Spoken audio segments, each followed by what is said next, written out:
நாங்கள் இந்த வேளையிலே கர்த்தருடைய வார்த்தையை தியானிக்கும்படியாக நாங்கள் புரட்டிக்கொள்வோம். யோவான் 10ஆம் அதிகாரத்துக்கு, யோவான் சுவிசேஷம் 10ஆம் அதிகாரத்துக்கு நாங்கள் புரட்டிக்கொள்வோம்.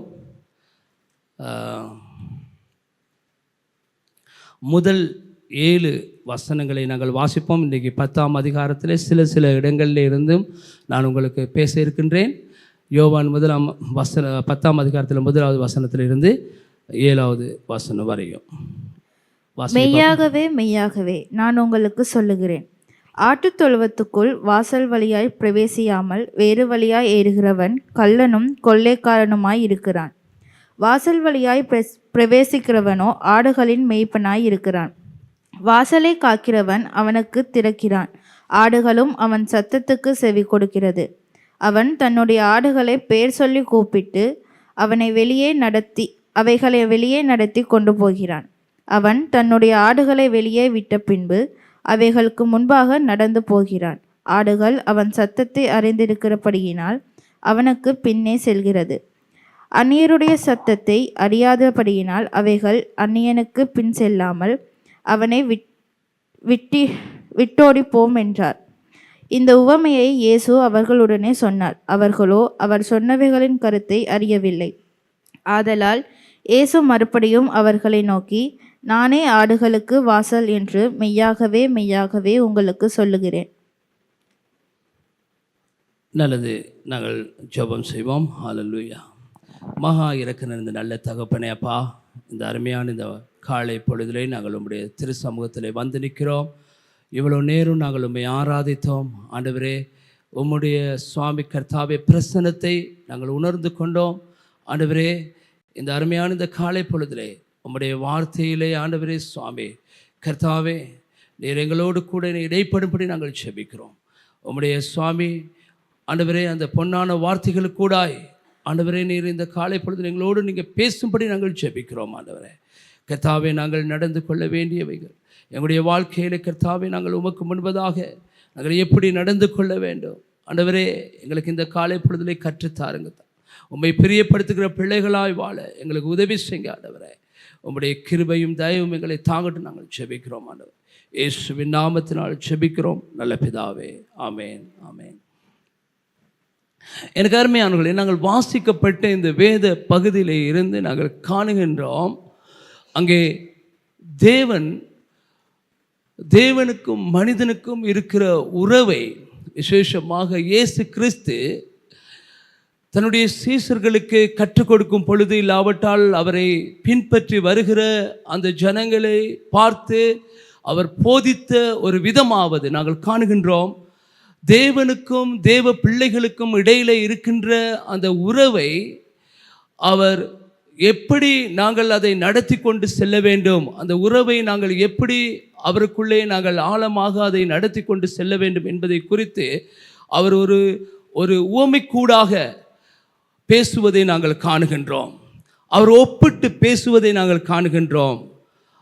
அந்த உறவு எப்படிப்பட்ட ஒரு உறவு என்று சொன்னால், ஒரு மேய்ப்பன் தன்னுடைய ஆடுகளை எப்படி வழிநடத்துகிறாரோ அதே மாதிரி தேவன் எங்களுக்கு ஒரு மேய்ப்பனாக இருந்து தன்னுடைய ஆடுகளை வழிநடத்துவதை நாங்கள் காணுகின்றோம். இதன்படி நாங்கள் ஆராதிக்கிற தேவன் ஒரு மிருகத்தின் தோற்றத்தை உடையவர் அல்ல, சரியா?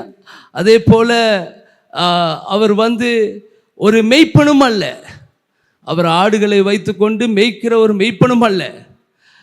இதை இந்த இஸ்ரவேல் ஜனங்கள் மத்தியிலே, இந்த இஸ்ரவேல் ஜனங்களுக்கு மிகவும்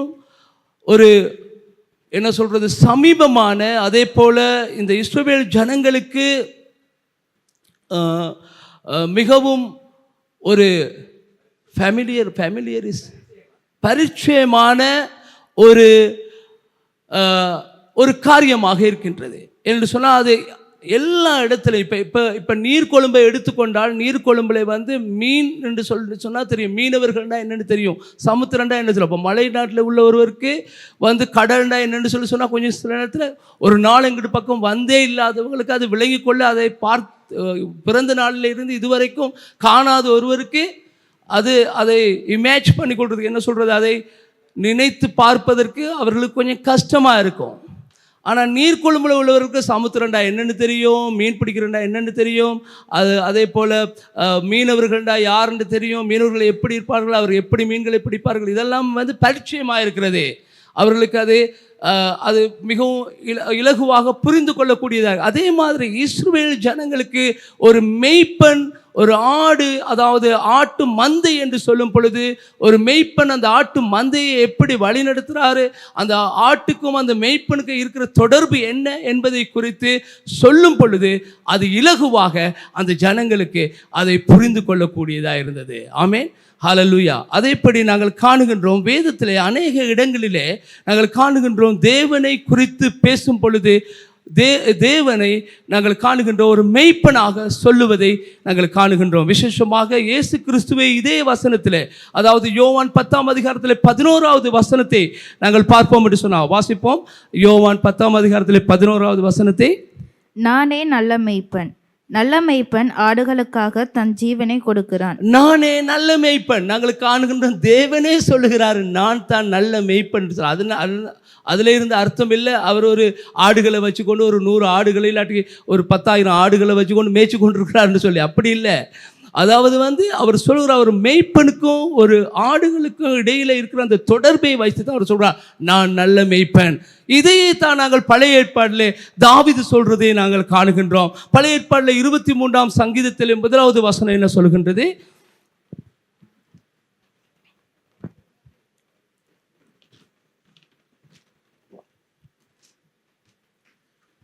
இதுக்கு நாங்கள் பைபிள் திறந்து வாசிக்கணுமா? கர்த்தர் என் மெய்ப்பராய் இருக்கிறார், நான் தாழ்ச்சி அடையேன். கர்த்தர் என் மெய்ப்பராய் இருக்கிறார், நான் தாழ்ச்சி அடையேன். சபையில் உள்ளவர்கள் எல்லாருமே மனப்பாடமாக தெரிஞ்சிருக்க வேண்டிய ஒரு வார்த்தை. ஏன்னா நாங்கள் சொல்கிறோம் அந்த வார்த்தையை, கர்த்தர் என் மெய்ப்பராய் இருக்கிறார், நான் தாழ்ச்சி அடையேன். அப்போ தேவன் எங்களுக்கு ஒரு மெய்ப்பராய் இருக்கிறாரு. ஹல்லேலூயா. எனக்கு அருமையானவர்களே, எங்களுடைய தேவன் எங்களுக்கு ஒரு மெய்ப்பராய் இருந்து அவர் எங்களை வழி நடத்துகிற தேவனாக இருக்கிறாரு. அவர் சொல்லுகிறார், எங்களை குறித்து அவர் சொல்லும் பொழுது அவர் சொல்லுகிறார், நீங்களே அந்த ஆடுகள் அப்படி என்று சொல்லி எங்களுக்கு சங்கீதம் 100ல் 3வது வசனத்தை நாங்கள் வாசிப்போம் என்று சொன்னால் நாங்கள் பார்க்கலாம். சங்கீதம் 100ஆம் அதிகாரத்திலே 3வது வசனம், கர்த்தரே தேவனென்று அறியுங்கள், நாம் அல்ல, அவரே நம்மை உண்டாக்கினார், நாம் அவர் ஜனங்களும் அவர் மேய்ச்சலின் ஆடுகளுமாய் இருக்கிறோம். நாங்கள் அவர் ஜனங்களும் அவரின் மேய்ச்சலின் ஆடுகளுமாய் இருக்கிறோம். அவரே எங்களுக்கு சொல்றாரு, நாங்கள் ஆடுகளாக இருக்கிறோம் அப்படின்னு சொல்லி அவர் சொல்றதை நாங்கள் காண்றோம். இன்னொரு வசனத்தை நாங்கள் வாசிப்போம்னா சங்கீதம் 95ல் 7வது வசனத்தை வாசிப்போம் என்று சொன்னால் அங்கே என்ன சொல்லப்படுகிறது? அவர் நம்முடைய தேவன், நாம் அவர் மேய்ச்சலின் ஜனங்களும் அவர் கைக்குள்ளான ஆடுகளுமாமே. ஆமென். நாங்கள் காணுகின்றோம், எனக்கு அருமையானவர்களே, நாங்கள் அவருடைய ஆடுகளாக இருக்கிறோம், அவர் எங்களுக்கு மெய்ப்பனாக இருக்கிறார். எனக்கு அருமையானவர்களே, ஒரு மெய்ப்பன் எப்படி தன்னுடைய ஆடுகளை நேசித்து, ஒரு நல்ல மெய்ப்பன் தன் ஆடுகளுக்காக ஜீவனை கொடுப்பார் என்று சொல்லி நாங்கள் வாசித்தோம் யோவான் 10ஆம் அதிகாரத்தில் 11வது வசனத்தில். ஆகவே ஒரு நல்ல மெய்ப்பன் தன் ஆடுகளை எப்படி வழிநடத்துகிறார் என்பதை நாங்கள் பார்க்கிறோம். எனக்கு அருமையானவர்களே, அந்த ஒரு மெய்ப்பன் நல்ல அந்த ஆடுகளை போஷிக்கிறவராக இருக்கிறாரு, அந்த ஆடுகளுக்கு தேவையான உணவுகளை கொடுக்கிறவராக இருக்கிறாரு. அதே போல நல்ல தண்ணீர் அண்டையிலே கொண்டு போய் நடத்துகிறவராக இருக்கிறார். நாங்கள் காணுகிற சங்கீதம் 23ஆம் அதிகாரத்தில் முழுமையாக நீங்கள் வாசித்து பார்ப்பீர்கள் சொன்னால் நாங்கள் காணுகின்றோம், மரண பள்ளத்தாக்கிலே நடந்தாலோ பொல்லாப்பு எங்களுக்கு நேரிடுவதில்லை. ஹல்லேலூயா, ஆமென், ஹல்லேலூயா. மரண பள்ளத்தாக்கிலே நடந்தாலும் பொல்லாப்பு எங்களுக்கு நேரிடுவதில்லை. ஹல்லேலூயா, ஆமென். அதுக்கு ஒரு நல்ல ஹல்லேலூயான்னு சொல்லுவோமா? ஹல்லேலூயா. ஒருவேளை நாங்கள் மரண பள்ளத்தாக்கிலே போய்கொண்டிருக்கலாம், ஒருவேளை நாங்கள் கஷ்டமான சூழ்நிலையிலே போய்கொண்டிருக்கலாம், ஆனாலும் பொல்லாப்பு எங்களுக்கு நேரிடுவதில்லை. ஹல்லேலூயா. எத்தனை பேர் கர்த்தருடைய வார்த்தையை விசுவாசிக்கிறீங்க? ஹல்லேலூயா. நல்ல ஒரு கரோஸ்தை கொடுப்போம் எங்களுடைய தேவனுக்கு. ஹல்லேலூயா. எனக்கு அருமையானவர்களே, நாங்கள் மரண பள்ளத்தாக்கிலே போகலாம். இந்த காலை பொழுதில் நீங்கள் இந்த இடத்துல உட்கார்ந்து இருக்கலாம். எனக்கு அருமையானவர்களே, ஒரு மிகவும் கஷ்டமான ஒரு சூழ்நிலையிலே நீங்கள் இந்த காலத்திலே கடந்து போய் கொண்டிருக்கிறீங்க. மிகவும் நீங்கள் அங்கே போகிற காலங்களை பார்க்கிலும் ஒரு கஷ்டமான ஒரு சூழ்நிலையிலே நீங்கள் இப்பொழுது போய் கொண்டிருக்கலாம். எனக்கு அருமையானவர்களே, நான் உங்களுக்கு சொல்ல விரும்புகின்றேன், எவ்வளோ கஷ்டமான ஒரு சூழ்நிலையில் போய் கொண்டிருந்தாலும் ஆண்டவர் எங்களை பார்த்து சொல்லுகிற காரியம், நீ பொல்லாப்புக்கு உனக்கு எந்த ஒரு பொல்லாப்பும் நேரிடுவதில்லை. ஹல்லேலூயா, ஹல்லேலூயா. நாங்கள் மரண பள்ளத்தாக்கிலே போய் கொண்டிருக்கலாம், ஆனால் ஆண்டவர் எங்களை பார்த்து சொல்லுகிறார், நீ பொல்லாப்பு உனக்கு நேரிடுவதில்லை. ஹல்லேலூயா. எனக்கு அருமையாக நான் உங்களுக்கு சொல்லுகிறேன் ஒரு காரியத்தை. எனக்கு அருமையானவர்களே, தேவன் எங்களை அங்கே எப்பொழுதுமே பாதுகாக்கிறவராக இருக்கிறார். ஒரு மெய்ப்பன் தன் ஆடுகளை பாதுகாக்கிறவராக இருக்கிறார். அதே மாதிரி எனக்கு அருமையான தேவன் எங்களை எப்பொழுதுமே பாதுகாக்கிற தேவனாக இருக்கிறாரு. எங்களை அரவணைக்கிற தேவனாக இருக்கிறாரு. எங்களை பாதுகாத்து, எங்களை உணவு கொடுத்து, எங்களுக்கு தண்ணீரை கொடுத்து, எங்களை போஷித்து, எங்களை வழிநடத்துகிற தேவனாக இருக்கிறாரு. தன் ஆடுகளை ஒரு மெய்ப்பன் எப்படி அங்கே போஷித்து வழிநடத்துகிறார், அதே மாதிரி தேவன் எங்களை வழிநடத்துகிற தேவனாக இருக்கிறாரு. ஹல்லேலூயா. அதில் எந்த ஒரு சந்தேகமும் இல்லை. ஆமென், ஆமென். அதில் சந்தேகம் இருக்குதா? ஆமென், ஹல்லேலூயா. சந்தேகம் இல்லைன்னு சொன்னால் நல்ல ஒரு ஆமேன்னு சொல்லுவோமா நாங்கள்? ஆமென், ஹல்லேலூயா. அப்போ அவர் எங்களுக்கு இந்த காரியங்கள் எல்லாமே செய்கிறதுக்கு ஆயத்தமாக இருக்கிறார். அவர் எங்களை அரவணைக்க ஆயத்தமாக இருக்கிறார். அவர் எங்களை பாதுகாக்க ஆயத்தமாக இருக்கிறார். அவர் எங்களை போஷிக்க ஆயத்தமாக இருக்கிறார். அவர் எங்களை வழிநடத்த ஆயத்தமாக இருக்கிறார். அவர் எங்களை கொண்டு நல்ல மேய்ச்சல் உள்ள இடங்களிலே எங்களை நடத்துவதற்கு ஆயத்தமாக இருக்கிறார். அவர் அங்கே விருப்பமுள்ள தேவனாக இருக்கிறார். எங்கள் மேலே அவர் அவ்வளவுக்கு ஒரு பிரியமுள்ள தேவனாக இருக்கிறார். ஒரு மெய்ப்பனாக தன் ஆடுகளை நடத்துவதற்கு அவர் மிகவும் வாஞ்சை உள்ளவராக இருக்கிறார். ஆனாலும் பிரியமானவர்களே, ஏன் எங்களுக்கு அவருடைய சில நேரத்தில் வந்து அவருடைய அந்த அரவணைப்பை பெற்றுக்கொள்ள முடியாமல் இருக்கிறதே? நாங்கள் அவருக்கு ஏற்ற ஆடுகளாய் இல்லாமல் இருக்கிறபடியினால். ஹல்லேலூயா. நாங்கள் அவருக்கு ஏற்ற ஆடுகளாய் இல்லாமல் இருக்கிறபடியினால், நாங்கள் அவர் பிரியப்படுத்துகிற ஆடுகளாய் நடந்து கொள்ளாதபடியினால், நாங்கள் அவர் அங்கே விருப்பமான முறையிலே நாங்கள் நடந்து கொள்ளாதபடியினால், நாங்கள் ஆடுகளாய் இருக்கிறோம் என்று சொல்லி சங்கீத புஸ்தகத்திலே நாங்கள் வாசித்தோம். என் ஜனங்கள் ஆடுகளாய் இருக்கிறார்கள் என்று சொல்லி சங்கீதம் 100:3 நாங்கள் வாசித்தோம். நாங்கள் அவரை பிரியப்படுத்துகிற, நாங்கள் அவருக்கு விருப்பத்துக்கு ஏற்ற ஆடுகளாக இல்லாமல் இருக்கிறபடினால், எனக்கு அருமையான இந்த காலை பொழுதில் நீங்கள் ஒரு தீர்மானம் எடுப்பீர்கள் என்று சொன்னால், ஆம் ஆண்டவரே, நீங்கள் எனக்கு நல்ல மெய்ப்பனாக இருக்கிறீங்க, நான் ஒரு நல்ல ஆடாக இருக்கணும். ஹல்லேலூயா. நான் ஒரு நல்ல செம்மறி ஆடாக இருக்கணும். ஹல்லேலூயா. எத்தனை பேர் நீங்கள் சொல்கிறீங்க? ஹல்லேலூயா. நான் ஒரு நல்ல செம்மறி ஆடாக இருக்கணும். ஹல்லேலூயா, ஹல்லேலூயா. பக்கத்தில் பார்த்து சொல்லுங்கள், நான் இனிமேல் தேவனுக்கு நல்ல ஒரு செம்மறி ஆடாக இருப்பேன். ஹல்லேலூயா. நல்ல ஆடாக இருப்பேன். நல்லா எல்லாம் சாப்பிடுவேன், புல்லெல்லாம் சாப்பிடுவேன், நல்ல ஆடாக இருப்பேன் நான். ஹல்லேலூயா. எனக்கு அருமையானவர்களே, நாங்கள் இந்த நாளில் இவ்விடத்தில் வந்து மெய்ப்பனை குறித்து இந்த இடத்துல சொல்லப்பட்டாலும், நான் உங்களுக்கு என்னுடைய கவனத்தை உங்களுடைய கவனத்தை நான் எடுக்க விரும்புகின்றேன். நல்ல செம்மறி ஆடு. நாங்கள் நல்ல செம்மறி ஆடாக இருந்தால் தான் அந்த நல்ல மெய்ப்பனுடைய அரவணைப்பை நாங்கள் பெற முடியும். எத்தனை பேர் அதை விசுவாசிக்கிறீங்க? ஹல்லேலூயா, ஆமென். நாங்கள் நல்ல செம்மறியாடா இல்லாமல் அந்த நல்ல மெய்ப்பன் எப்பொழுதும் ஆயத்தமாக இருக்கிறாரு எங்களுக்கு நன்மையான ஈவுகளை கொடுப்பதற்கு, எங்கள் நல்ல முறையில் எங்களை நடத்துவதற்கு, எங்களை மரண பள்ளத்தாக்கில் எங்களை பாதுகாக்கிறதுக்கு. ஆனால் அவரால் அதை செய்ய முடியாமல் போகும் என்று சொன்னால், நாங்கள் நல்ல ஆடாக நடந்து கொள்ளாமல் இருப்போம் என்று சொன்னால் அதை பெற முடியாமல் போய்விடுவோம். ஹல்லேலூயா. ஆகவே நாங்கள் என்ன செய்ய வேண்டும்? இந்த காலை பொழுதில் எங்களை அர்ப்பணிக்க வேண்டும் ஒரு நல்ல ஆடாக இருப்பதுக்கு. ஒரு நல்ல ஆடு வந்து என்ன செய்யும் என்று சொன்னால், எனக்கு அருமையானவர்களே, மெய்ப்பன் வழி நடத்துகிற அந்த வழி நடத்தல், அதாவது ஒரு நல்ல மெய்ப்பனுக்கு வந்து அவர் நல்ல ஆடாக நான் இருக்கோன்னு சொல்லி சொன்னால் அவருடைய வழிநடத்தலை பெறுகிற, அவரை சார்ந்து இருக்கிற, அவர்களை தங்கி இருக்கிற ஒரு ஆடாக இருக்க வேண்டும். ஹல்லேலூயா. எனக்கு அருமையாக நான் உங்களுக்கு சொல்ல விரும்புகின்றேன். மறுபடியுமாக நாங்கள் அந்த அந்த அந்த அந்த காரியத்தை உங்களுக்கு சொல்ல விரும்புகின்றேன். நீங்கள் ஒரு நல்ல ஆடாக இருக்க விரும்புகிறீங்களா இந்த காலை பொழுதுல? ஹல்லேலூயா. எனக்கு அருமையானவர்களை, நீங்கள் நல்ல ஆடாக இருக்கோன்னு சொல்லி சொன்னால், எனக்கு அருமையானவர்களை, நீங்கள் எப்பொழுதுமே என்ன செய்ய வேண்டும்? அந்த மெய்ப்பெண், உன்னதமான அந்த மெய்ப்பெண்ணில் நீங்கள் தங்கி வாழுகின்ற, அவரை சார்ந்து வாழுகின்ற, அவருடைய வழிநடத்தலின் மூலமாய் நடத்தப்படுகிற ஒரு ஆடாக இருக்க வேண்டும். ஹல்லேலூயா. அப்பொழுது தான் எனக்கு அருமையானவர்களே, நீங்கள் தேவனை பிரியப்படுத்துகின்ற, அந்த நல்ல மெய்ப்பெண்ணை பிரியப்படுத்துகின்ற ஒரு நல்ல ஆடாக இருக்க முடியும். நாங்கள் யோவான் 10ஆம் அதிகாரத்தில் 4வது வசனத்தை நாங்கள் வாசிப்போம். அவன் தன்னுடைய ஆடுகளை வெளியே விட்ட பின்பு அவைகளுக்கு முன்பாக நடந்து போகிறான். ஆடுகள் அவன் சத்தத்தை அறிந்திருக்கிறபடியினால் அவனுக்கு பின் செல்கிறது. யோவான் 10:7 கொஞ்சம் வாசிங்க. ஆதலால் இயேசு மறுபடியும் அவர்களை நோக்கி, நானே ஆடுகளுக்கு வாசல் என்று மெய்யாகவே மெய்யாகவே உங்களுக்கு சொல்லுகிறேன். ஆமென். நாங்கள் காணுகின்றோம், இந்த இடத்துல இயேசு கிறிஸ்து சொல்லுகிறார், நான் தான் ஆட்டு தொழுவத்துக்கு வாசலாயிருக்கிறேன். இது கொஞ்சம் எங்களால் விளங்கிக் கொள்வதற்கு கஷ்டமாக இருக்கிறது. நான் இப்போ முதல்ல ஆரம்பத்திலே ஒரு உதாரணத்தை சொன்னேன்.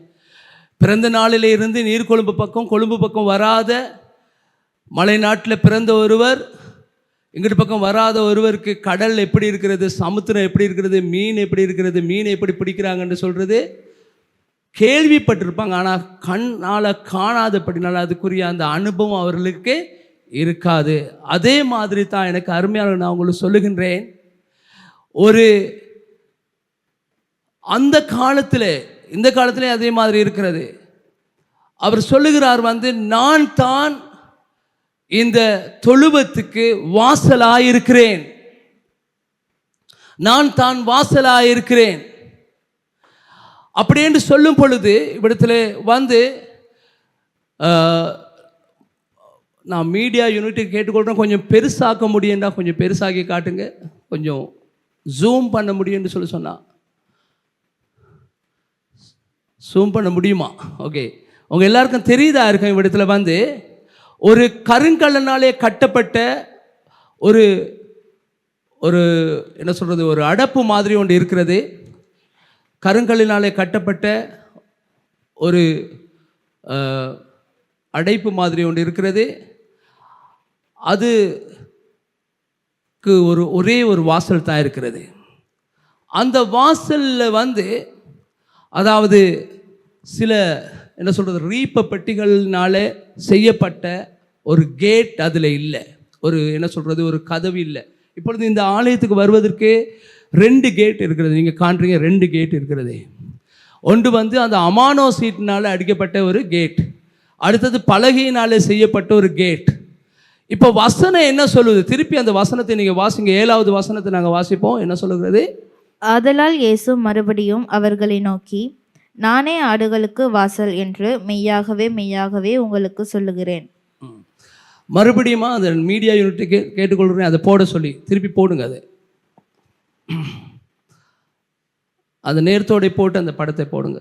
ஓகே, நான் காண்றோம் இவ்விடத்தில் நானே வாசல். அவர் சொல்லுகிறார், நான் தான் அந்த வாசல் என்று சொல்லுகிறார். இப்போ அந்த சொன்ன அந்த வார்த்தைக்கும் இவ்விடத்தில் நீங்கள் காண்ற இந்த காட்சிக்கும் இடையில எவ்வளோ ஒரு நெருங்கிய தொடர்பு இருக்கிறதை பாருங்கள். அதாவது அவர் சொல்லுகிறார், இப்போ நான் நேரத்தோடு சொன்னபடி இந்த அமானோ சீட்டினாலே செய்யப்பட்ட கேட்டோ இல்லாவிட்டால் பலகினாலே செய்யப்பட்ட கேட் ஒன்று இவ்விடத்தில் நீங்கள் கூடாததாக இருக்கிறது, அதாவது காண முடியாமல் இருக்குது உங்களுக்கு. அதுக்கு பதிலாக ஒரு நபர், ஒரு மனிதன் உட்கார்ந்து இருக்கிறதை நீங்கள் காண, அந்த மனிதனுடைய தோற்றத்தை நாங்கள் பார்க்கும் பொழுது அந்த மந்தைகளுக்கெல்லாம் சொந்தக்காரராக இருக்கிற மெய்ப்பனாக தென்படுகிறது. ஆகவே எனக்கு பிரியமானவர்களே, நாங்கள் காணுகின்றோம், ஒரு இந்த சித்திரத்தை பார்க்கும் பொழுது இல்லாட்டி இந்த படத்தை நாங்கள் பார்க்கும் பொழுது இதிலிருந்து நாங்கள் எதை விளங்கிக் கொள்கிறோம்? அந்த கதவுக்கு பதிலாக ஒரு மனிதன் இருக்கிறதை நாங்கள் காணுகின்றோம். கதவுக்கு பதிலாக ஒரு மனிதன் இருக்கிறதை, ஒரு மாம்சத்தினாலே செய்யப்பட்ட ஒரு மனிதன் அங்கே உட்கார்ந்து இருக்கிறதை நாங்கள் காணுகின்றோம். ஆகவே ஒருவர் யாராவது அந்த மந்தைக்குள்ளே வருவார்கள் என்று சொன்னால் அந்த மேய்ப்பனை தாண்டித்தான் போக வேண்டும். ஒரு மந்தை வெளியே போகும் என்று சொன்னால், இல்லாட்டி ஆடு ஒன்று வெளியே போகும் என்று சொன்னால் அந்த மேய்ப்பனை தாண்டித்தான் போக வேண்டும். அப்படிப்பட்ட ஒரு சூழ்நிலையை நாங்கள் இந்த இடத்துல காணுகிறோம். அதனால தான் இயேசு கிறிஸ்து நான் தான் வாசல். இப்போ எவ்வளோ அது எங்களுக்கு மிகவும் தெளிவாக விளங்கிக் கொள்ளக்கூடியதாக இருக்கிறது. பாருங்கள், அந்த காலத்தில் இப்படித்தான் ஒரு தொழுவம் இருந்திருக்கிறது. அப்போ அது மிகவும் இலகுவாக எங்களுக்கு விளங்கிக் கொள்ளக்கூடியதாக இருக்கிறது. ஒரு கேட் ஒன்று இல்லை, கேட்டுக்கு பதிலாக யார் இருக்கிறது? கேட்டுக்கு பதிலாக என்ன இருக்கும்? கேட்டுக்கு பதிலாக ஒரு நபர் இருக்கிறார் அந்த இடத்துல. ஆகவே அந்த நபர் தான் கேட்டாக இருக்கிறாரு. அதனால தான் இயேசு கிறிஸ்து சொல்றான், நான் தான் அந்த வாசல். பாருங்க, அந்த ஜனங்களுக்கு அப்படி சொல்லும் பொழுது எந்த ஒரு பிரச்சனையும், எந்த ஒரு தர்க்கமும் இல்லாமல் அதை அவர்கள் விளங்கி கொண்டார்கள். ஆமென். நான் சொல்றது உங்களுக்கு விளங்குது? அதை விளங்கி கொண்டார்கள். எந்த ஒரு தர்க்கமும் இல்லாமல் அதை விளங்கி கொண்டார்கள் என்று சொன்னால் அவர்களுக்கு அது மிகவும் பரிச்சயமாக இருந்தது. அதனால் அதை அப்படி விளங்கி கொண்டார்கள். ஆகவே எனக்கு அருமையானவர்களே, இந்த உலகத்திலே அநேக மதங்கள் தோன்றி இருக்கிறது. இந்த உலகத்திலே நாங்கள் ஏதாவது ஒரு காரியத்துக்கூடாக வழி நடத்தப்படுகிறோம். எனக்கு அருமையானவர்களே, அநேகர் எங்களுக்கு நல்ல ஆலோசனைகளை சொல்லுகிறார்கள். எல்லா மதங்களிலும் நன்மையை தான் சொல்லுகிறார்கள், எதிலையுமே தீமை சொல்லவில்லை. நீங்கள் குடிக்கக்கூடாது, நீங்கள் விபச்சாரம் செய்யக்கூடாது, நீங்கள் கொலை செய்யக்கூடாது, நீங்கள் பொய் சொல்லக்கூடாது. ஏன்னா அதான் எல்லா மதங்களும் எங்களுக்கு போதிக்குது. கிறிஸ்துவம் அப்படித்தான் எங்களுக்கு அதை போதிக்கின்றது. ஆனால் நான் உங்களுக்கு சொல்லுகின்றேன் இந்த காலை பொழுதிலே, எனக்கு அருமையானவர்களே, இயேசு கிறிஸ்து அப்படி சொல்லவில்லை. இயேசு கிறிஸ்து சொன்னார், என்னை பின்பற்றி வாருங்கள். ஹல்லேலூயா. என்னை பின்பற்றி வாருங்கள், என்னை பாருங்கள், நான் பேசுகிற விதமாக பேசுங்கள், நான் நடந்து கொள்கிற விதமாக நடந்து கொள்ளுங்கள், நான் ஒருவரை நேசிக்கிற விதமாக நேசியுங்கள். ஹல்லேலூயா. நான் தேவனை தொழுது கொள்கிற விதமாக தொழுது கொள்ளுங்கள், நான் ஜெபிக்கிற விதமாக ஜெபியுங்கள். இயேசு கிறிஸ்து சொன்னார், என்னை பின்பற்றுங்கள், என்னை பாருங்கள். இயேசு கிறிஸ்து சொன்னார், நான் தான் வழி, நான் தான் சத்தியம், நான் தான் ஜீவன் என்று சொன்னார். பாருங்க, அந்த படத்தை பார்க்கும் பொழுது நாங்கள் அதை விளங்கி, நான் தான் வழி என்று சொல்லுகிறார். ஒரு நபருக்குள்ளே எல்லாமே அடங்கி இருக்கிறது. எனக்கு அருமையானவர்களே, எங்களுடைய நித்திய ஜீவன் ஒரு நபருக்குள்ளே இருக்கிறது. எங்களுடைய தெய்வீக சுகம் ஒரு நபருக்குள்ளே இருக்கிறது. நாங்கள் பெற வேண்டிய ஆசீர்வாதம் ஒரு நபருக்குள்ளே இருக்கின்றது, ஒரு போதனைக்குள்ளே அல்ல. ஆமென். அது ஒரு போதனைக்குள்ளே அல்ல, அது ஒரு நபருக்குள்ளே இருக்கின்றது. பாவ மன்னிப்பு ஒரு நபருக்குள்ளே இருக்கின்றது. ஹல்லேலூயா.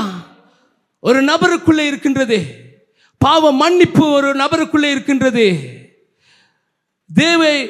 தேவனுடைய அதாவது ஆசீர்வாதங்களின் சுதந்திரம் எல்லாமே ஒரு நபருக்குள்ளே இருக்கிறது. பரலோக ஆசீர்வாதங்களின் சுதந்திரம் எல்லாமே, சுவிகாரம் எல்லாமே ஒரு நபருக்குள்ள உள்ளடக்கப்பட்டிருக்கிறது. அந்த நபர் தான் இயேசு கிறிஸ்து. கரங்களை தட்டி நாங்கள் தேவனை சோதரிப்போம். அதனால தான் இயேசு கிறிஸ்து, நான் தான் அந்த வாசல். இப்போ எத்தனை பேருக்கு புரியுது? ஹல்லேலூயா. அதனால தான் இயேசு கிறிஸ்து சொன்னார், நான் தான் அந்த வாசல். ஹல்லேலூயா. ஆகவே இது உறவின் அடிப்படையிலே நீங்கள் பெற வேண்டிய ஒரு ஆசீர்வாதம், போதனையின் அடிப்படையிலே அல்ல. இன்றைக்கு எத்தனையோ மதங்கள், எத்தனையோ போதனைகள் இருக்கிறார். அதனால தான் ஒன்றும் அவர்கள் பெற்றுக்கொள்கிறார்கள். நாங்களும் பல மதங்களில் இருந்து வந்திருக்கிறோம், அந்த போதனைகளை பின்பற்றினோம். ஆனால் எங்களுக்கு நடந்தது ஒன்றும் இல்லை. ஆனால் எப்பொழுது நாங்கள் ஒரு நபரோடு உறவு கொண்டோமோ, எப்பொழுது நாங்கள் அந்த நபரோடு தனிப்பட்ட ரீதியாக ஒரு உறவை ஏற்படுத்தி கொண்டோமோ, அன்றைய நாளில் இருந்து எங்களுடைய வாழ்க்கை முற்றிலுமாக மாறியது. மாறினவர்கள் மாத்திரம் உங்களுடைய கரங்களை தட்டி தேவனை ஸ்தோத்திரிப்போம். ஹல்லேலூயா. அந்த நபர் இயேசு கிறிஸ்து, ஜீவாதிபதி. ஹல்லேலூயா. ஜீவனை கொடுக்கிறவர். அவருக்குள்ளே இருக்கிற உறவு எவ்வளவு தூரத்துக்கு அது மிகவும் அங்கே ஆழமாய் இருக்கிறதோ, அந்த ஆழத்தின் பிரகாரமாய், அந்த உறவின் அடிப்படையிலே நாங்கள் ஆசீர்வதிக்கப்படுகிறோம். ஹல்லேலூயா. எவ்வளவுக்கு நாங்கள் அவருக்குள்ளே ஆழமாய் செல்லுகிறோமோ, அவரோடு கூட இருக்கிற உறவு கைத்தூரமாயிருக்கிறதா? எங்களோட ஆசீர்வாதமும் கைத்தூரம் தான். அவருடைய உறவு எவ்வளவுக்கு ஒரு அளவுக்கு நீங்கள் அவருடைய உறவை வைத்திருக்கிற அந்த அளவுக்கு தான் உங்களுடைய ஆசீர்வாதம். எனக்கு அருமையா, அவரோடு கூட நீங்க எவ்வளவு கிட்டி சேர்ந்து ஆழமாய் ஒரு உறவு வைத்திருக்கிறீர்களோ அந்த அளவுக்கு நீங்க ஆசீர்வதிக்கப்படுகிறீர்கள். ஹல்லேலூயா. நான் உலக ஆசீர்வாதங்களை மாத்திரம் சொல்லவில்லை, எனக்கு அருமையான ஆவிக்குரிய ஆசீர்வாதங்கள். ஹல்லேலூயா. நாங்கள் தேவனோடு கூட எப்படி கிட்டி சேருகிறோம், அந்த கிட்டி சேர்கிற அளவுக்கு எங்களுடைய வாழ்க்கை மாறுகின்றது. ஹல்லேலூயா. பரலோக ஆசீர்வாதங்களை நாங்கள் சுதந்திரித்துக் கொள்ளுகிறோம். ஹல்லேலூயா. ஆகவே எனக்கு அருமையான, நான் இந்த காலை பொழுதிலே சொல்லுகிறேன், எனக்கு அருமையான, நீங்கள் தேவனை நோக்கி பாருங்கள். ஹல்லேலூயா. தேவனை நோக்கி பாருங்கள். தேவனோடு உங்களுடைய உறவு எப்படி இருக்கிற இந்த காலை பொழுதிலே நீங்கள் சிந்தித்து பாருங்கள். அந்த நல்ல மேய்ப்பனோடு எவ்வளவு தூரத்துக்கு நீங்கள் நெருங்கி நீங்கள் உறவாடுகிறீர்கள், எவ்வளவு தூரத்துக்கு நீங்கள் அவரோடு கூட அந்த உறவை கட்டி எழுப்பியிருக்கிறீர்கள்.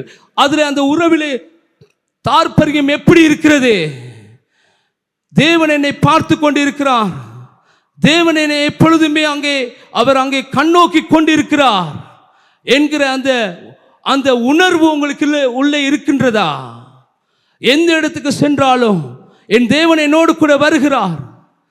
நான் குறைவாகும் பொழுதும், நான் நிறைவாகும் பொழுதும், நான் கஷ்டமான சூழ்நிலை போகும் பொழுதும், நான் செழித்திருக்கும் பொழுதும், நான் அங்கே சூயினப்படும் பொழுதும், நான் அங்கே பலனற்று போகும் பொழுதும், நான் பலனுடையவனாக இருக்கும் பொழுதும், என் தேவன் என்னோடு கூட இருக்கிறார் என்ற அந்த உணர்வு உங்களுக்குள்ளே இருக்கிறதா? அந்த உணர்வோடு நீங்க இருக்கிறீர்களா? எனக்கு அருமையானவர்களே, அவருடைய உறவு எவ்வளவு தூரத்துக்கு உங்களுக்குள்ளே பெருகி இருக்கிறதோ அந்த அளவுக்கு நீங்கள் கர்த்தருக்குள்ளே பெருகுவீர்கள். கரங்களை தட்டி தேவனை ஸ்தோத்திரிப்போமா? ஹல்லேலூயா. ஆமென். ஆகவே ஒரு நல்ல ஒரு மெய்ப்பனிலே நாங்கள் வந்து தங்கி அவரை சார்ந்து அவருடைய வழிநடத்தலின்படி நாங்கள் நடக்கும் பொழுது எனக்கு அருமையான ஒரு நல்ல ஆடாக, அவர் பிரியப்படுகிற, அவரை சந்தோஷப்படுத்துகிற ஒரு ஆடாக எங்களுக்கு வாழக்கூடியதாக இருக்கிறது. நாங்கள் காணுகின்றோம், ஒரு நல்ல ஆடு வந்து அவருடைய மேய்ச்சலிலே போயிட்டு அந்த ஆடு போய் அந்த மேய்ப்பன் எந்த இடத்துல போயிட்டு அந்த உணவு வைக்கிறாரோ அந்த இடத்துல போய் அந்த ஆடு போய் உணவு உண்ணும். நாங்கள் பார்க்கிறோம், எனக்கு அருமையானவர்களே, ஆடுகளுக்கு உணவு கொடுக்கும் பொழுது நாங்கள் எசேக்கியேல் 34:14-15 வரையும் கொஞ்சம் வாசிப்போம்.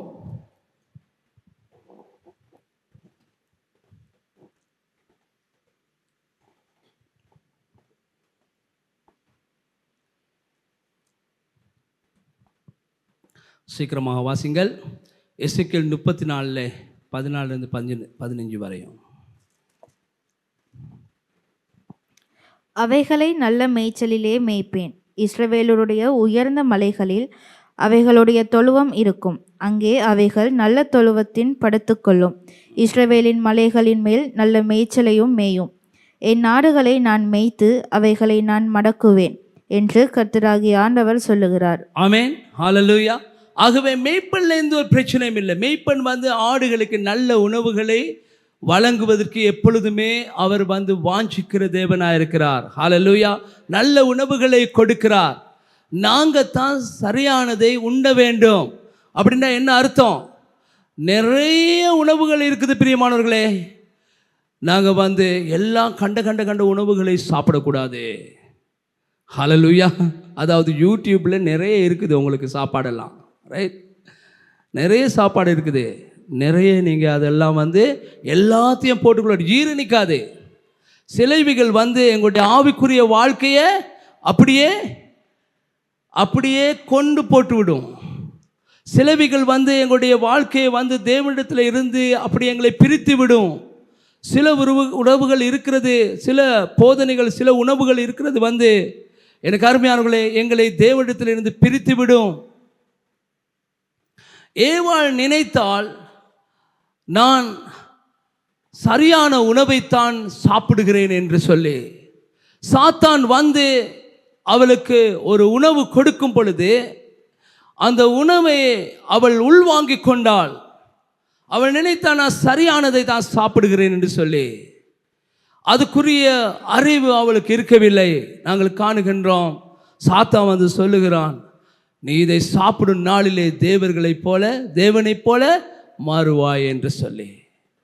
நாங்கள் காணுகின்ற எனக்கு அருமையானவர்களே, அந்த இடத்திலேயே அவள் தோல்வி அடைந்து போகிறாள். அப்படியாகவில்லை. நாங்கள் காணுகின்றோம், அங்கே சொன்ன வார்த்தையிலே ஏதேனும் ஒரு தவறு இருக்கவில்லை. ஆனால் ஒரே ஒரு வார்த்தையில் மாத்திரம் எல்லாமே சரி. ஆனால் ஒரு வார்த்தையில் மாத்திரம் ஒரு பிள்ளையை நாங்கள் காணுகின்றோம்.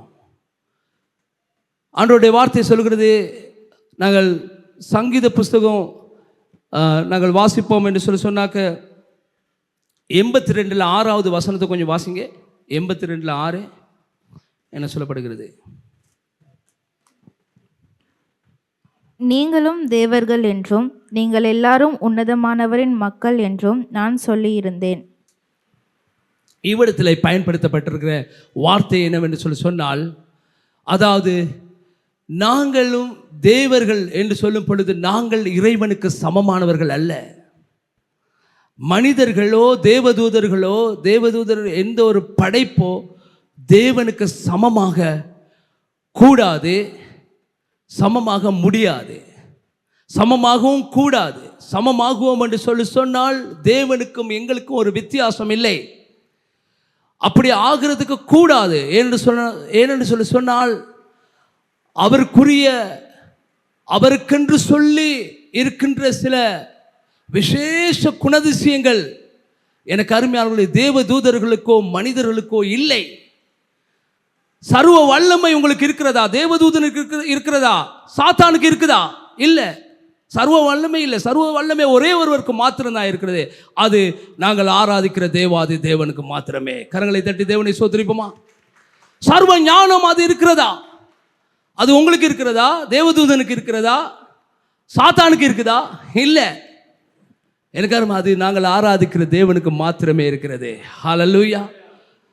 இவ்விடத்திலே தேவர் என்று சொல்லி இவ்விடத்திலே பயன்படுத்தி இருக்கிற வார்த்தை வந்து எலோஹிம் என்று சொல்ற வார்த்தை அல்ல, யாவே என்று சொல்ற வார்த்தை அல்ல, யெகோவா என்று சொல்ற வார்த்தை அல்ல. எனக்கு அருமையானவர்களே, அதுக்கு குறைவான ஒரு வார்த்தை தான் இவ்விடத்தில் பயன்படுத்தி. அதில் என்ன அர்த்தம்? தேவனுக்கு அன்பு இருக்கிறது, தேவனுக்கு பரிசுத்தம் இருக்கிறது, தேவனுக்கு கருணை இருக்கிறது, தேவனுக்கு இரக்கம் இருக்கிறது. அவருக்குரிய குணதிசயத்திலே நிரம்பினவர், சற்குணத்திலே பிதாவின் சற்குணம் உள்ளவர்களாய் நீங்கள் இருங்கள் என்று சொல்லி ஆண்டவருடைய வார்த்தையை சொல்கிறது. தேவ குணம் உள்ளவர்களாய், மனித குணம் உள்ளவர்களாய் அல்ல, தேவ குணம் உள்ளவர்களாய் இருங்கள், தேவர்களை போல இருங்கள். அதான் அதில் அர்த்தம். ஆகவே ஏவாள் வந்து அவிடத்தில் ஏமாற்றப்பட்டு போனால், நான் தேவர்களை போல ஆவேன், நான் தேவனை போல ஆகும் என்று சொன்னால் எலோகிமே ஆகுவேன் என்று சொல்றாள் அல்ல, அதில் அர்த்தம். ஹல்லேலூயா. நாங்கள் காணுகின்றோம் எனக்கு அருமையானவர்களே, இவ்வாறாக நிறைய கர்த்தருடைய வார்த்தையை பிதக்குகிறவர்கள், கர்த்தருடைய வார்த்தையை வந்து பிழையாக போதிக்கிறவர்கள் இந்த உலகத்திலே அநேகமாய் தோன்றியிருக்கிறார்கள்.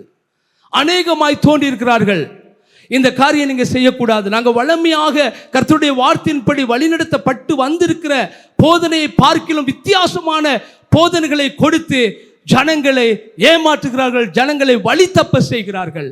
ஆகவே பிழையான உணவுகளை நாங்கள் சாப்பிடக்கூடாது. ஹல்லேலூயா. பிழையான உணவு என்று சொல்றது அதுதான். கர்த்தர் கொண்டு போய் விடுகிற மேய்ச்சல், ஆண்டவர் எங்களுக்கு கொடுக்கிற நல்ல ஆகாரங்களை நாங்கள் புசிக்க வேண்டும். ஹல்லேலூயா. எனக்கு அருமையானவர்கள், நாங்கள் காணுகின்றோம், ஒரு ஆடு வந்து உணவு சாப்பிடும் பொழுது, அந்த ஆடுகள் உணவு சாப்பிட்ற அந்த வீடியோ கொஞ்சம் போடும்படியாக நான் வேண்டிக் கொள்கிறேன். பாருங்க, ஆடு உணவு சாப்பிடும் பொழுது எப்படி சாப்பிடுது? எல்லாம் ஒற்றுமையாக சாப்பிடுது. இந்த வீடியோ போடாதீங்க, இப்போ வீடியோ போடாதீங்க. ஆடுகள் உணவு சாப்பிட்ற வீடியோ கொஞ்சம் போடுங்க. ஆடுகள் உணவு சாப்பிட்ற படத்தை போடுங்க. ரைட், அப்படியே வச்சிருங்க. ரைட், நாங்கள் காணுகிற இந்த ஆடுகள் உணவு சாப்பிடும் பொழுது எப்படி சாப்பிடுது? ஒற்றுமையாக சாப்பிடுது. சரியா? எந்த இடத்துல போய் பார்த்தா நீங்கள் பாருங்கள், ஆடுகளெல்லாம் ஒன்று சேர்ந்து ஒற்றுமையாக தான் சாப்பிடும். பாருங்கள், இந்த படத்தை பார்த்தா உங்களுக்கு விளங்குதுன்னா ஒற்றுமையாக சாப்பிடும். சண்டை பிடிக்குதா? இல்லை, சண்டை பிடிக்க இல்லை. ஆனால் நான் எத்தனை பேர் உங்களோட வீட்டில் வந்து ஒரு நாய் தான் நிறைய பேர் வளர்ப்பாங்க, 2-3 நாய் வளர்த்துருங்களா? சில வீடுகளில் நான் கண்டிருக்கிறேன் 10-15 நாய்களையும் வளர்ப்பாங்க. ஏன்னா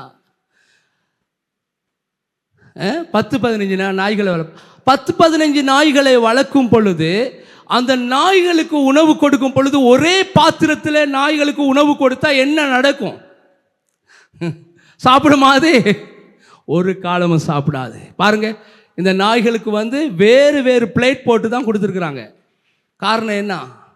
ஒரு காலமும் ஒரு பிளேட்டில் அது சாப்பிடாது. எனக்கு அருமையானவர்களே, நல்ல ஆடுகளாக இருக்கோன்னு சொன்னால் தேவ பிள்ளைகளாக நாங்கள் ஒற்றுமையாக இருக்கோன்னு கரங்களை தட்டி தேவனை சோத்திருப்போமா? ஹல்லேலூயா. அதுக்கு ஒற்றுமைக்கு விருப்பமானவங்க எல்லாம் நல்ல ஒரு கரஸ்து கொடுங்க. ஒற்றுமைக்கு விருப்பமானவங்க, ஹல்லேலூயா. ஒற்றுமையாக இருக்கோன்னு, நல்ல ஆடுகளா, நல்ல ஒரு செம்மறி ஆடாக இருக்கணும், தேவனுக்கு பிரியமான ஒரு நல்ல ஆடாக இருக்க விரும்புகிறீங்களா? ஒற்றுமையாக இருக்கணும். நாங்கள் சின்ன சின்ன காரியங்களுக்கெல்லாம் நாங்கள் என்ன செய்துக்கிட்டுறது? மூஞ்சை நாங்கள் தூக்கிக்கிட்டுறது. சின்ன சின்ன காரியங்களுக்கெல்லாம் சண்டை பிடிச்சிக்கிட்டுறது, சின்ன பிள்ளைகளை போல. அப்படி இருக்கக்கூடாது. அது தேவனுக்கு பிரியமானது அல்ல. அது தேவன் அதை அருவருக்கிறார். தேவ பிள்ளைகளாக நாங்கள் ஒற்றுமையாக இருக்கணும்.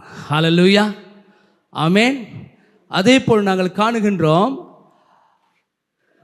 நல்ல ஆடு வந்து என்ன செய்யும் என்று சொன்னால் அது மேய்ப்பனுடைய வழிநடத்தலை பெறும். மறுபடியும் நாங்கள் யோவான் 10ஆம் அதிகாரத்தில் 4வது வசனத்தை நாங்கள் வாசிப்போம். யோவான் புத்தகத்திலே 10ஆம் அதிகாரத்தில் 4வது வசனத்தை.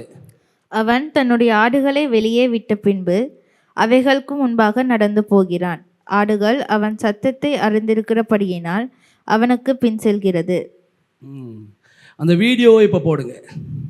நான் காண்றேன் வந்து, நான் இந்த வீடியோவை பார்த்து பிரமித்தேன். நீங்கள் பிரமிப்பீங்களோ எனக்கு தெரியாது. நான் இந்த வீடியோவை பார்த்து பிரமித்தேன். நான் விளக்கும் பொழுது நீங்களும் பிரமிப்பீங்கன்னு நான் நினைக்கிறேன். ரைட், இந்த வீடியோவை நாங்கள் பார்ப்போம். ஆடுகள் ஒரு மேய்ப்பனுக்கு பின்னாலே போகிறத கொஞ்சம் அந்த வீடியோவை போடுங்க. நல்லா கவனிங்க இந்த வீடியோவை. சரி, எல்லாரும் நல்லா கவனிங்க.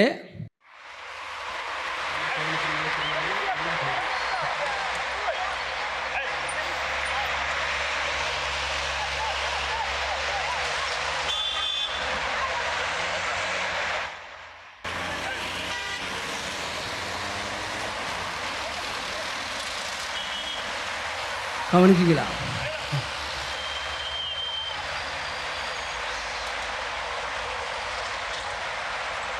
இந்த மேய்ப்பன் வந்து இந்த ஆடுகளுக்கு முன்னாலே தான் செல்கிறான். நாங்கள் காணுகின்றோம், கடைசியில் வந்த ஆட்டுக்கும் முன்னாலே சென்ற மேய்ப்பனுக்கு இடையில் இருக்கிற டிஸ்டன்ஸ், அதாவது அந்த தொலைவு வந்து, அந்த இடைவெளி வந்து மிகவும் தூரமாக இருந்துச்சு. ஆனால் நாங்கள் காணுகின்றோம், ஒரு ஆடு கூட, இங்கால வேன் வருவது, கார் வருவது, அதெல்லாம் கணக்கே கிடையாது. அது முட்டுமா முட்டாதா, அது ஐயோ அது வந்து என் மேலே மோதினா அவ்வளோதான் என் கதை. இப்போ யோசிச்சு பாருங்க, நாங்கள் உண்மையிலே அந்த இடத்துல இருந்தோன்னு சொன்னால் நாங்கள் அப்படி நாங்கள் செல்லுவோமா? நிச்சயமாக 10 திசையில் திசை மாறி ஓடிடுவோம். யோசிச்சு பாருங்க, ஏன்னா 10 திசையில் நாங்கள் திசை மாறி ஓடிடுவோம். ஆனால் அந்த ஆடுகள் வந்து மெய்ப்பன் எப்படி போகிறான், அந்த மெய்ப்பனை பார்த்து கொண்டே அந்த ஆடுகள் போச்சுது. ஹல்லேலூயா. மெய்ப்பனை பார்த்து கொண்டே போச்சுது. அங்கே கார் வர்றது, அங்கே வேன் வர்றது, அந்த வாகனம் வர்றது, அது எதுவுமே அது கவனிக்க இல்லை, அதுக்கு கணக்கே கிடையாது. ஆனால் மெய்ப்பன் எங்கே போய் கொண்டிருக்காரோ மெய்ப்பனை பார்த்து கொண்டு அது போச்சுது. இப்போ தனக்கு ஒரு உயிர் சேதம் வரப்போகுது, தனக்கு ஒரு அடிப்பட்டா என்ன நடக்க போகுது, எல்லாம் யோசனை எதுவுமே கிடையாது, கவலையே கிடையாது. மெய்ப்பன் எப்படி போகிறான், அங்கே மெய்ப்பனுக்கு பின்னுக்கால அது போச்சு. ஹல்லேலூயா. இதிலிருந்து பிரியமானவர்கள், நீங்கள் எதை விளங்கிக் கொள்கிறீர்கள்? இயேசு கிறிஸ்துவை நோக்கி நாங்கள் பயணிக்க வேண்டும். ஹல்லேலூயா. இயேசு கிறிஸ்து எங்களுடைய மெய்யான மெய்ப்பன். ஹல்லேலூயா. கரங்களை தட்டி நாங்கள் தேவனை ஸ்தோத்திரிப்போமா? ஹல்லேலூயா. விசுவாசத்தை தொடக்கினவரும் விசுவாசத்தை முடிக்கிறவரும் ஆகிய இயேசு கிறிஸ்துவை நோக்கி நாங்கள் பொறுமையோடு ஓட கடவோம் என்று சொல்லி எபிரேயர் 12ஆம் அதிகாரத்திலே நாங்கள் வாசிக்கிறோம். ஹல்லேலூயா. எங்களை சுற்றி பல காரியங்கள் நடக்கலாம். இவ்விடத்திலே பாருங்கள், அந்த ஆடுகளை சுற்றி பல காரியங்கள் நடந்தது. ஏன்னா நாங்கள் காணுகின்றோம், அங்கால வாகனம் வருது, இங்கால வாகனம் வருது, அங்கால போக சொல்கிறாங்க, இங்கால போக சொல்கிறாங்க. எல்லாரும் ஒவ்வொரு ஆக்களுங்க ஒவ்வொரு விதமாக வழி நடத்துகிறாங்க அந்த ஆடுகளை. ஆனால் ஆடுகளோ தப்பவே இல்லை, மெய்ப்பனையே பார்த்து கொண்டு அந்த ஆடுகள் போனதை நீங்கள் காண்றீங்க. பிரியமானவர்களே, அப்படி நாங்கள் மெய்ப்பனை பார்த்து கொண்டு போகிற ஒரு வாழ்க்கையை வாழ வேண்டும். அப்படிப்பட்ட ஆடுகளை தான் எங்களுடைய உன்னதமான நல்ல மெய்ப்பன் விரும்புகிறார். கரங்களை தட்டி தேவனை சோதரிப்போமா. ஹல்லேலூயா. ஆகவே எனக்கு அருமையானவர்களே, இந்த நாளிலே ஒரு தீர்மானம் எடுப்பீர்களா? ஆமாம் ஆண்டவரே, நான் ஆண்டவரே உண்மையே பார்த்து கொண்டு போகிறேன்.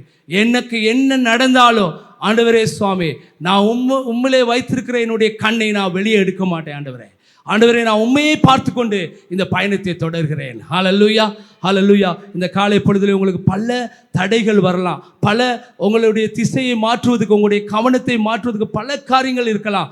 எனக்கு அருமையானவர்களே, உலக காரியங்கள் உங்களை ஈர்க்கலாம், பாவ காரியங்கள் உங்களை ஈர்க்கலாம். எனக்கு அருமையானவர்களே, ஒரு சோர்வான காரியங்கள் உங்களை ஈர்க்கலாம், அதைரியங்கள் உங்களை ஈர்க்கலாம். பிரியமானவர்களே, அதை குறித்து நீங்கள் யோசிக்க வேண்டாம். மெய்ப்பனை பார்த்து கொண்டு பயணிப்போம். ஹல்லேலூயா. நிச்சயமாக பிழைப்பீர்கள். ஹல்லேலூயா.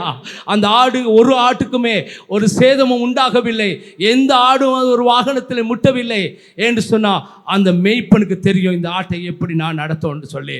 ஹல்லேலூயா.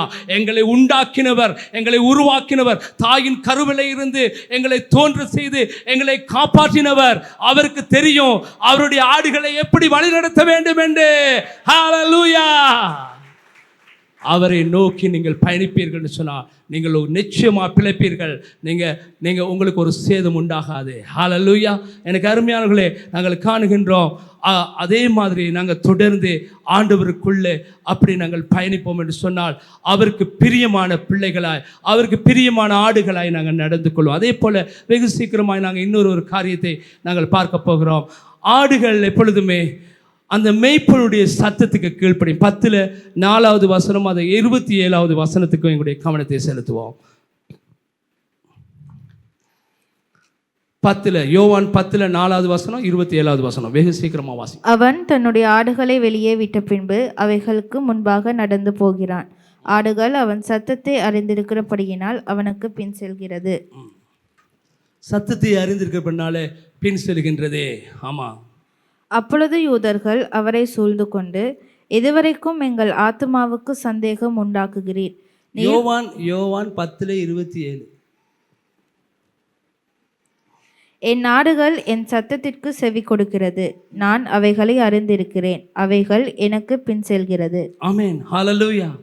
எனக்கு அருமையானவர்களே, நீங்கள் நல்ல ஒரு ஆட்டாக, நல்ல செம்மறி ஆடாக இருக்க விரும்புகிறீங்களா? எனக்கு அருமையான, நீங்கள் உன்னதமான எங்களுடைய மெய்ப்பனிலே, நீங்கள் மெய்ப்பனுக்கு சார்ந்த ஒரு வாழ்க்கை வாழ வேண்டும். அவர்களை தங்கின ஒரு வாழ்க்கை, அவருடைய வழிநடத்தலை பெறும் ஒரு வாழ்க்கையில் நீங்கள் வாழ வேண்டும். ஹல்லேலூயா. அப்படிப்பட்ட ஒரு வாழ்க்கையை நீங்கள் தொடர வேண்டும். ரெண்டாவதாக, அந்த மெய்ப்பனுடைய சத்தத்துக்கு நீங்கள் கீழ்ப்படிய வேண்டும். எனக்கு அருமையானவர்களே, கர்த்தருடைய வார்த்தை சொல்லுகிறது, நாங்கள் காணுகின்றோம், அவர் பேர் சொல்லி அழைக்கின்றார், ஆடுகளை பேர் சொல்லி அழைக்கின்றார். எனக்கு அருமையானவர்களே, எங்களுடைய மெய்ப்பன் உங்களுடைய பேரை அறிந்திருக்கிறார். ஹல்லேலூயா. உங்களுடைய பேர் என்னென்று சொல்லி அவருக்கு தெரியும், உங்களுடைய உட்காருதல் என்னென்று அவருக்கு தெரியும், உங்களுடைய எழுந்திருத்தல் என்னென்று தெரியும் அவருக்கு.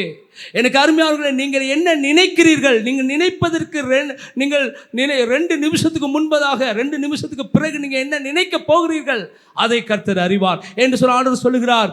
உங்களுடைய நினைவுகள் நான் தூரத்திலே அறிந்திருக்கிறேன். ஹல்லேலூயா.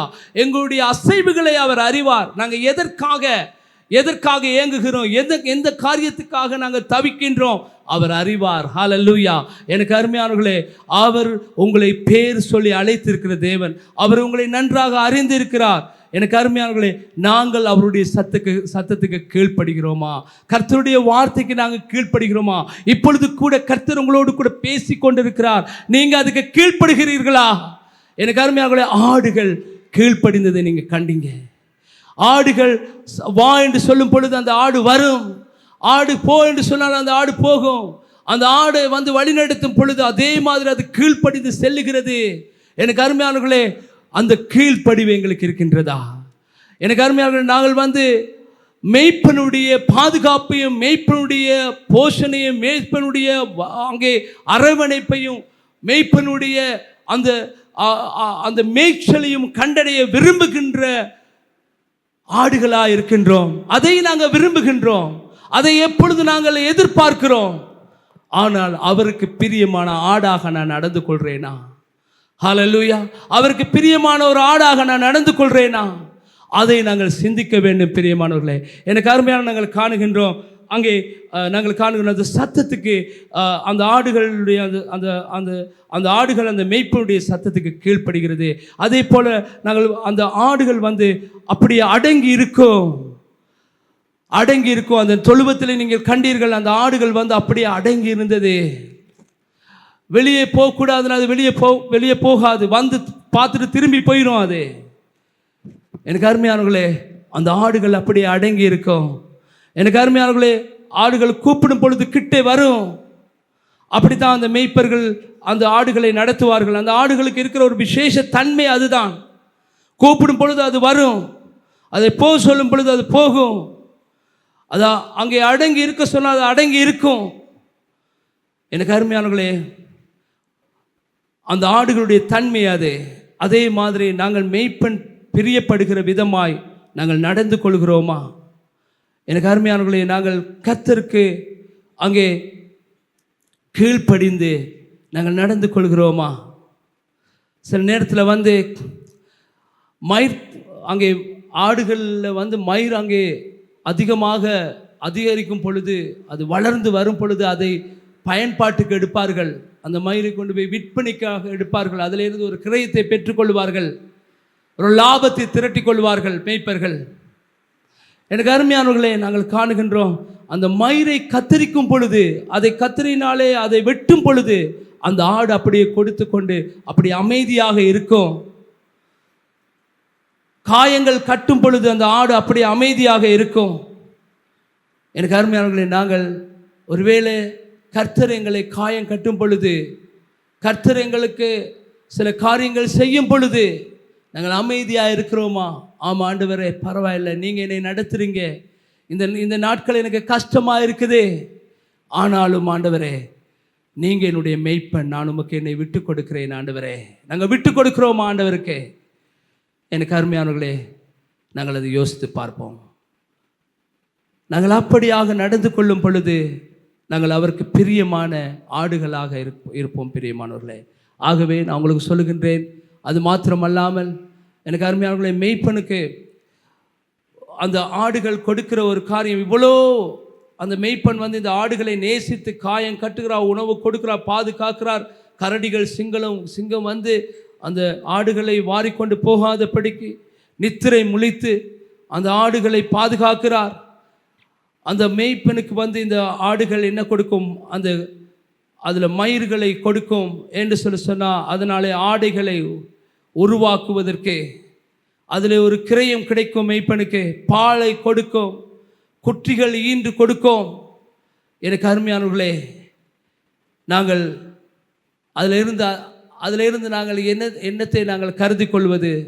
தேவனுடைய ராஜ்யத்துக்கென்று நாங்கள் கொடுக்க வேண்டும், தேவனுக்கென்று நாங்கள் கொடுக்க வேண்டும். அதை மறுபடியுமாக எங்களுக்கு அவர் பெருக செய்கிற தேவனாக இருக்கிறார். அது மாத்திரம் அல்லாமல் அவருடைய ராஜ்யத்துக்கென்று நாங்கள் ஆத்துமாக்களை, புதிய ஆத்துமாக்களை நாங்கள் ஆதாயப்படுத்த வேண்டும். நாங்கள் இன்னொரு ஆட்டை நாங்கள் பெற்றெடுக்க வேண்டும். எனக்கு அருமையானவர்களே, இந்த காரியங்களை நாங்கள் செய்வதற்கூடாக மேய்ப்பனை பிரியப்படுத்துகிற ஒரு ஆடாக நாங்கள் நடந்து கொள்ள முடியும். ஹல்லேலூயா. ஆகவே இந்த அருமையான இந்த காலை பொழுதிலே நாங்கள் யாவரும் தேவனுடைய சமூகத்தில் எழுந்திருந்து ஒரு விஷயம் எங்களை குறித்து நாங்கள் ஆராய்ந்து பார்ப்போம். ஆண்டவரே, உமக்கு பிரியமான ஒரு ஆடாக நான் இருக்கிறேனா? எனக்கு உதவி செய்யுங்க ஆண்டவரே. ஆண்டவரே, நான் உம்முடைய வழிநடத்தலே, ஆண்டவரே, நீங்கள் என்னை வழிநடத்தும் அந்த வழிநடத்தல் உம்முடைய சத்தத்தை கேட்டு நான் உம்முடைய வழிநடத்தலே கடந்து செல்லுகிறேனா? ஆண்டவரே, உம்முடைய சத்தத்தை நான் கேட்குறேனா?